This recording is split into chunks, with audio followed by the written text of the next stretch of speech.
nama saya. Dan saya ingin berterima kasih sebesar-besarnya kepada pihak kejaksaan karena memberikan saya kesempatan untuk memberikan penerangan terhadap kasus ini. Terima kasih sekali lagi untuk teman-teman media. Izinkan saya kembali ke keluarga saya.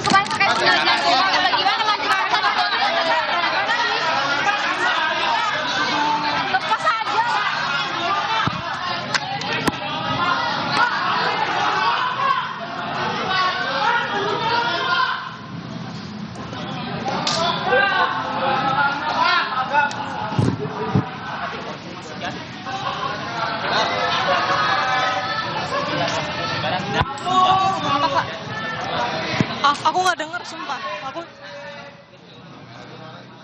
Nadiem Makarim, mantan Mendikbudristek, tadi sudah keluar setelah diperiksa sebagai saksi.